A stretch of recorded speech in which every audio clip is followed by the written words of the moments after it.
One of the things I love about Montclair is that we've got people from all over the world. In my experience, there's no better way to get to know someone than eating the food that brings them home. So let's cook up special dishes with the people that make up the fabric of our campus.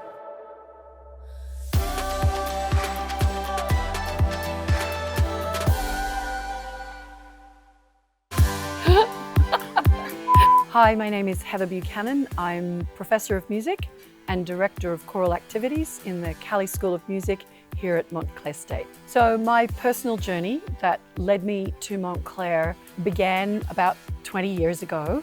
Basically, I came to America to do grad school. Then I got offered a job to stay here. And I thought, okay, so let's have an adventure. And here I am. I built an amazing program. I have fabulous students and wonderful colleagues, and this is home now. And I can't wait to taste how this turns out. A lot of you have seen Heather Buchanan, but you haven't seen her front because you usually see her back when she's leading our fantastic university chorale and our university singers. She's a professor of vocal performance, does fantastic work here. But today, she's gonna be cooking with me. Heather, what are we gonna be cooking today? Today we're going to make a lemon prawn risotto.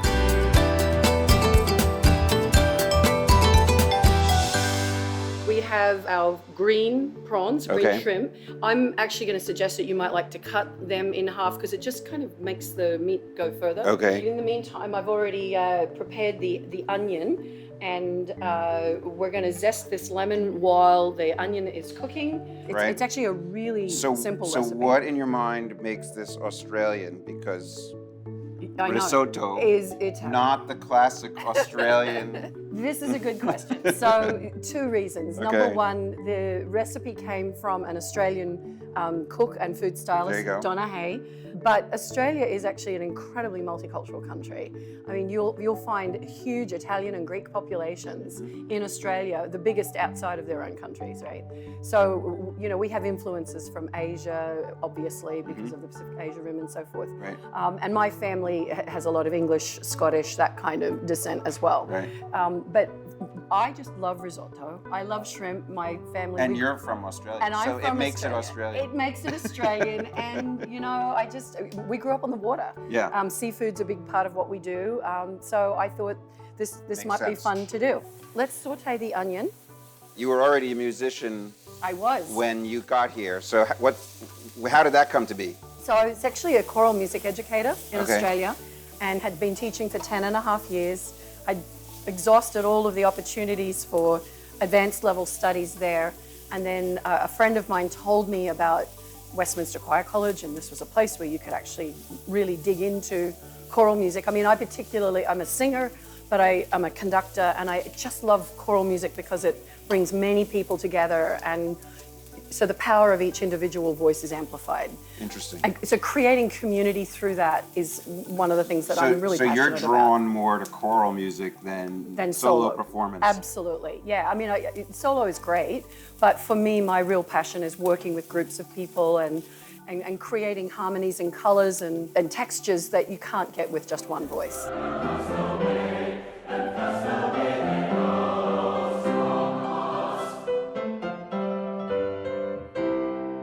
I totally get that. I pretend to be a musician still. I was decent when I was a kid, but I remember the first time I played in a big musical group, and you're part of this large ensemble, and it's powerful. Once we get this translucent, then we're going to add in 2 cups of the arborio rice. Okay. And we're going to let the oil coat that, and we're going to cook it over this heat for about 2 minutes. And that process of the heat getting in will help the rice to kind of, you know, open up, and then we can start. Yeah, that's part of what makes risotto, right? You get it nice and creamy when we add the liquid. All right, so now we're adding the stock. So we've had 6 cups of stock. You can use vegetable or chicken. I like to use a chicken stock. And the stock's been heated, and then we're just gradually adding this in. You want to just put the fork in the rice here and just try a little bit without burning your tongue. Yeah. It's got that nice creamy texture. I'm just wondering, are we happy? Are we happy I think with it? I think it's in the right place. Is it in the right place? Yeah. You don't want it too chewy? No, You it's good? Yep. Yeah. Now we're going to add our interpretation. This is where we're going to add our Got it. flair. All right. And this is what I love about this recipe. So I think a little bit of salt works, right? Like no more than the quarter teaspoon. We're just Okay. going to sprinkle that over, and I've just got this fine. Okay, so we're going to grab that lemon. The whole thing. You're just going to grab That's that all. serious lemon. Isn't it nice to get your hands on it and Yeah. just dump it in there? Okay. Fantastic. Okay, beautiful. That is beautiful. Now we've got two different types of cheese in here. Okay. We've got a cheddar, and I always get the spiciest cheddar I can because it has to be yellow cheddar. So you can put in as much of that as you like.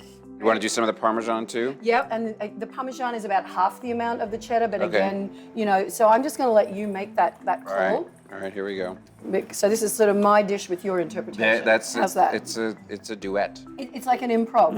It is. It is. So the shrimp, last piece of the puzzle. Yep. Just literally dump it in, and it's They're going going to cook in the risotto. in the risotto. Oh, okay. They're I just thought we were go going to in. saute them first. No, no need to. This is the beautiful thing about it. So I bought special bowls for this. I'm impressed. These are actually also from Australia, from a potter who she handmade them, and then she painted them by hand with patterns and colours that I liked. There you go. So that's from Custom Australian all bowls. the way. So yeah, you're just going to get a little parsley, and then the other thing you can do if you want is just, because I know you Yep. said you like cheese. Yep. There you go. Here, should we put a little yellow too? You can do a little bit of that lemon if you like. Yeah, sort of like. I'm a visual artist. So. There we go. Very beautiful. I hope you enjoy it. We're going to go eat it now, so let's find out. Okay, here's the best part. It's the eating segment of the show. Absolutely. Yes. Where would we be if we were eating this where we're supposed to be, back in Australia, having good family-style Australian risotto? What's the scene around us? The scene around us is looking over the waters of Moreton Bay, Okay. which is just right off Brisbane, which is the capital Right. of Queensland. You've got the barrier islands of Moreton and Stradbroke in the distance. Right. This recipe actually came to me via my mother because she gave me a subscription to the Donna Hay magazine as it just sort of as a little taste of home. Okay. And so the deal was every time a magazine would arrive, we had to make something out of it. So I have this whole collection. They're all tabbed off. I'm going to try it. Yeah.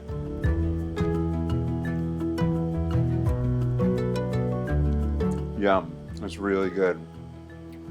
I like the little bit of extra lemon juice in it. It is lemony, and unlike a lot of risottos, and I'm not a huge risotto eater because it's too heavy. This didn't come out feeling super heavy, Oh, good. which is really good. Good. So you talked about your daughter. I know your daughter has a connection to Montclair State University. So she's a freshman here in the honours program and film television major. I'm fairly sure she'll be close by because when there's a lemon prawn risotto, she's never far away. So we just have to wait for the smell to reach her. And look, I think it worked. I heard there was free food. So tell me a little bit. What's your name? What's your story? I'm Paige, or my full name is Paige Elise Buchanan Stewart. I think we all know where the Buchanan came from. Right. But yeah, as Mom previously just mentioned, I'm a freshman here on campus, but really I've been coming here since I was born, and that's not an exaggeration. She's been here longer than I've been alive, and Nice. So what's it like? You've got your very talented film and television classmates. They're the ones producing this show. Does it make you want to get behind the cameras and participate in the production? yeah, I've always found that behind the scenes thing more interesting than being in front of the camera in a way. And I haven't had much chance to experience that in high school. But luckily here I get to finally really sort of jump into the pool, not just dip my toes, just full on cannonball, let's go. All right, so let's talk about the food for a second. Do you feel the connection that your mother feels to Australia when you're eating the shrimp risotto? Yeah, I guess also for me it's a family connection. I connect Australia to family because everyone's over there. Right. It's just Mom, Dad, and I here. So this is sort of like a dish that Mom's been making for a really long time. So I'm used to the family sort of connection with it. And And the way when family come to visit, this is one of the Yeah. dishes that we'll make. Right. Because there are certain things that they like that we make, so they'll ask for Right. that. So what do they like that they can get only in New Jersey? They love the authentic Italian pizza. I mean, we're the same. When we go back to Australia, we don't eat pizza. You don't eat the pizza. The cardboard box tastes better most of the time. Yeah, definitely the Italian Got it. the No heritage Australian of that. Yep. pizza. Yeah. So interesting, because people talk about music forming an emotional linkage. And so how do you think of everything you're talking about is how food forges connections, right? So how do you think of the food emotional nexus compared to the music emotional nexus? Because there's something similar going on. I think there is. So with food, there's the flavor and the smell, right? And the memories that come with that. So I can remember being a very small child at my grandparents' home.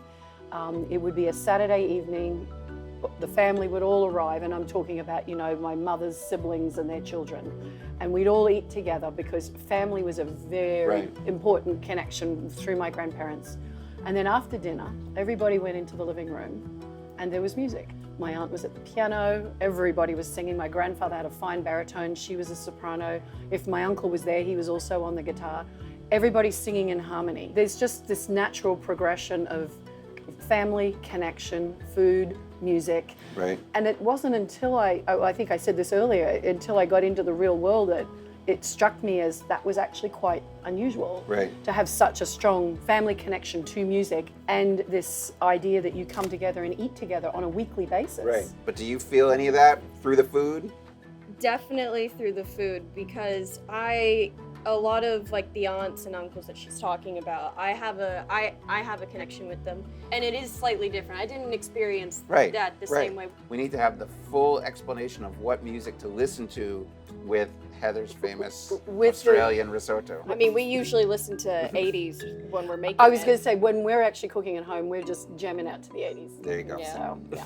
Next time, maybe we'll get the choir to come by and serenade you. I've never had a choral serenade while I've eaten dinner. Well, ask and you shall receive. Very good. I look forward to it. Thank you so much to both of you. That was fantastic. Thank you.